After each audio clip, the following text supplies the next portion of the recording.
저는 여러분들이 진심으로 불필요한 변호사 선임으로 가해자, 피해자 모두 경제적인 손해를 보시고 변호사만 웃는 상황만은 막고 싶은 마음에 솔직한 말씀을 드려보고자 합니다.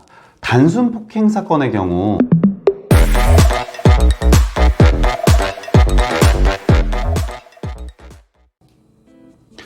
안녕하세요.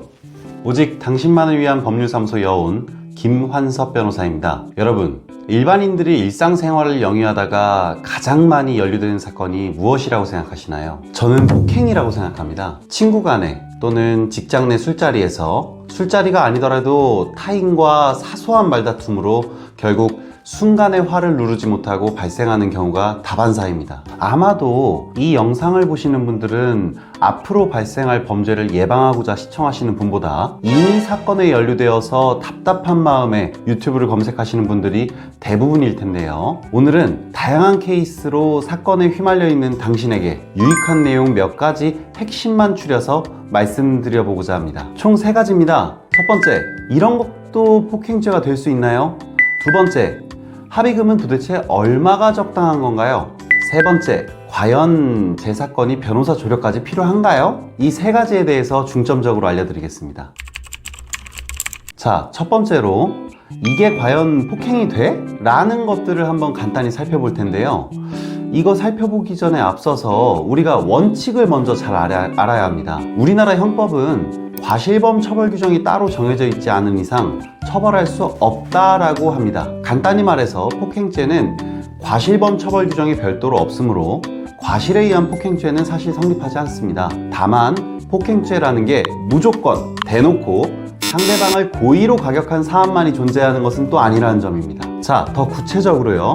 형법에서 말하는 폭행이란 이른바 협의의 의미를 담고 있습니다. 사람의 신체에 대한 유형력의 행사를 바로 폭행이라고 정의합니다.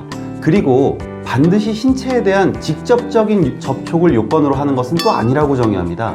아울러서 폭행죄는 이른바 거동범이라고 해서 유형력 행사가 있는 순간 곧바로 기수가 된다고 합니다. 지금 설명드린 정의와 해석론을 가지고 실제 사례에 접목시켜보면 많이들 문의 주시는 케이스별로 빠르게 제가 설명드릴 수 있을 것 같아요.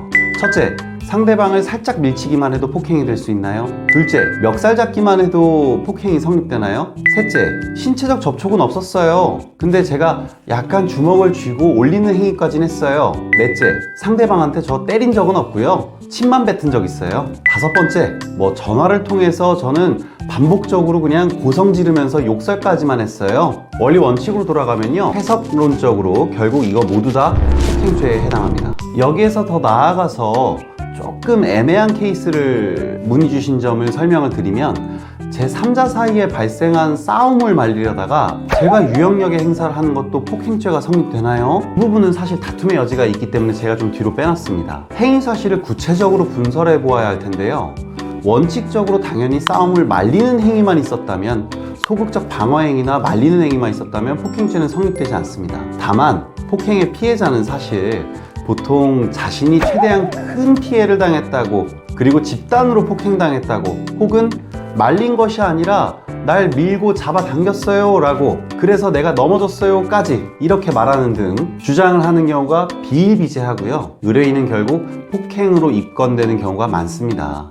여기에서 바로 본인의 행위 사실을 잘 분석해 보아야 한다는 것이 나옵니다. 소극적으로 다툼을 말리기만 한 것이 맞는지, 아니면 어느 정도 개입해서 상대방에 대한 유형력의 행사를 적극적으로 한 것인지는 법률적 판단의 문제라는 겁니다. 자칫하면 폭처법상 공동폭행으로까지 의율될 수 있으니까요, 정말 유의하셔야 하고 변호사에게 판단받아 보시기를 적극 권장드립니다. 근데 여기서 제가 자꾸 사족을 붙여서 죄송한데요, 이분들이 꼭 이렇게까지 질문을 해요. 싸움을 말리지 않다가 방조죄가 성립될 수 있지 않나요? 어떤 범죄의 방조범, 종범이 된다는 것은요, 결국에는 그 정범, 그러니까 폭행죄를 저지른 자의 폭행 행위에 관해서 그 폭행 사실을 알면서 그 폭행 행위를 용이하게 하는 행위까지 이어져야만 성립할 수 있는 겁니다. 예를 들면 최근 음주운전 방조죄가 성립하는 케이스가 늘고 있는데요, 이 또한 단순히 음주운전을 행하는 자의 옆, 그러니까 조수석에 탑승만 했다고 해서 그 즉시 음주운전 방조죄가 성립하는 것은 아니라는 겁니다. 음주운전을 실행하도록 하는데 용이하게 하는 어떤 특별한 사정 같은 것들이 필요하다는 겁니다.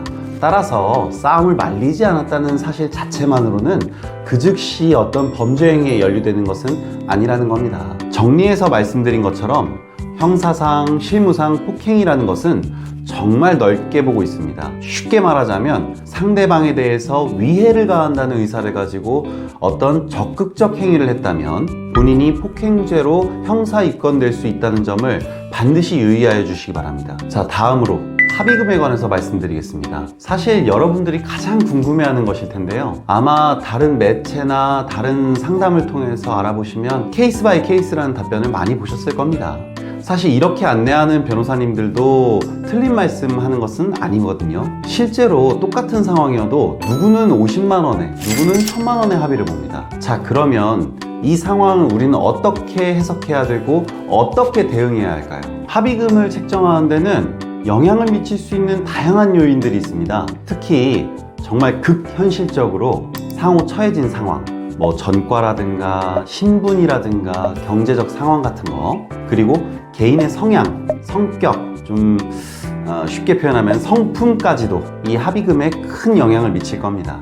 그리고 법률상 판단해보자면 해당 피해가 어느 정도인지, 해당 사건으로 근무를 못하게 되었다거나 어떤 후유장애가 생길 수 있는지 등 종합적으로 고려해 보아야 합니다. 예를 들어 피의자가 공직 또는 대기업 임원 등 전과에 영향을 미칠 만한 신분을 가지고 있다면, 게다가 나름 사회적으로 저명한 자라고까지 한다면 이와 같은 사정을 피해자가 잘 알고 있는 경우에는 해당 합의금은 기하급수적으로 올라갈 수 있겠고요.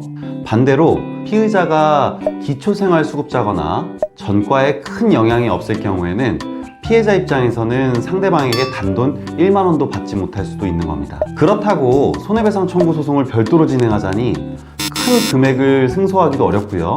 소액이라 하더라도 승소해봤자 강제집행 또한 불가능하니까 합의금을 포기해야 하는 상황에까지 이르는 겁니다. 사실 솔직히 말씀드려서 이 밖에 가장 큰 변수는 아까 말씀드린 개인의 성향, 성격, 성품에 영향을 미칩니다. 별도의 특별한 사정이 없음에도 피해자가 아무런 근거 없이 악의적으로 마치 흥정하듯이 합의금을 지나치게 높게 책정하거나, 또는 그 반대로 가해자가 돈이 있음에도 불구하고 단순히 치료비조차 못 주겠다고 나몰라라 하는 경우까지 있습니다. 왜냐하면 단순 폭행으로 징역살이를 하지 않는다는 점을 너무나 잘 알고 있기 때문입니다. 자, 그렇다면 본론으로 돌아와서요. 적정 합의금이란 무엇일까요? 저는 개인적으로 적정 합의금이란 것은 해당 사건으로 그 사람에게 끼친 정신적 손해배상금에 준하면 된다라는 기준을 가지고 있습니다. 즉, 실무적으로 폭행죄로 인해서 받게 될 벌금 액수는 민사상 손해배상에서의 위자료, 정신적 손해배상금으로 책정되기 마련인데요. 초범, 재범인지 등 어떤 기타 요소에 따라 차등은 분명히 있겠지만 초범인 단순 폭행의 경우에는 실무적으로 벌금 50만 원에서 300만 원 정도 사이에 이릅니다. 그렇다면 결국 이것들을 모두 종합해보면요, 적정 수준의 합의금이라는 것은 벌금 액수인 50만 원에서 300만 원 정도로 보시면 되지 않을까 하는 개인적인 의견이 있습니다. 지금 이 영상을 시청하시는 분들은 피해자일 수도 있고 가해자일 수도 있습니다. 각자 본인의 상황과 그 범죄 사실을 두고 합리적인 범위 내에서 책정함이 타당하지 않을까요? 사실 너무 높이려고 하거나 반대로 너무 낮추려고 하는 경우에는 그 어느 쪽이든 간에 비상식적 언행을 보인 본인에게 불리하게 작용할 수 있다는 점을 반드시 유의해 주시고요. 본인 사건에 관하여 구체적으로 검토받고자 하신다면 반드시 대면 상담을 받아보시기를 권장해 드립니다. 자, 오늘 영상의 마지막 쟁점입니다. 폭행죄에 휘말렸을 때 과연 변호인의 조력이 필요한가에 대해서 말씀드리고자 합니다. 저는 여러분들이 진심으로 불필요한 변호사 선임으로 가해자, 피해자 모두 경제적인 손해를 보시고 변호사만 웃는 상황만은 막고 싶은 마음에 솔직한 말씀을 드려보고자 합니다.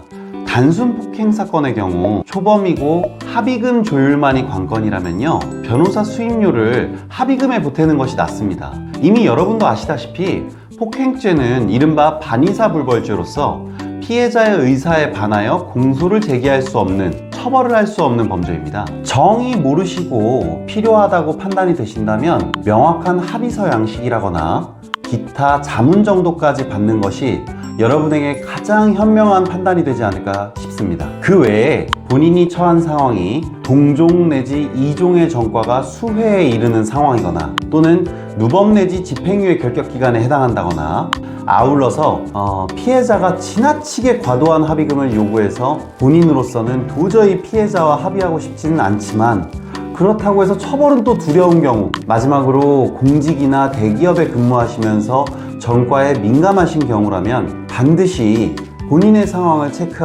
받으시고 되도록 변호인의 조력을 받기를 권장해 드립니다. 공직이나 대기업에 근무하시는 분들의 경우에는요, 추후 징계까지도 염두에 두어야 하기 때문에 애초부터 변호인과 함께 하시기를 권유해 드리는 점 인지하여 주시기 바랍니다.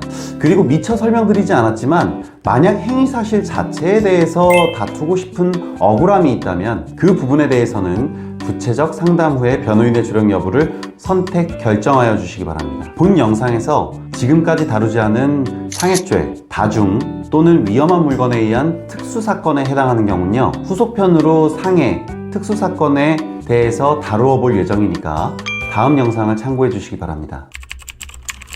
자, 오늘은 폭행죄에 관해서 살펴보았는데요. 지금까지 설명드린 사안이나 궁금한 점 외에도 무수히 많은 쟁점들과 문의사항들이 존재할 겁니다. 어쨌든 형사 입건되었고 불안한 지위가 계속되는 상황이라면 본인의 인생을 위해서 평생 남을 수 있는 전과라는 점을 다시 한번 명심하셔서 최소한 전문가에게 법률 상담만큼은 받아보시고요. 조력 여부에 대해서 고민해 보시는 것이 여러분에게 있어서 가장 합리적인 선택이지 않을까 싶습니다.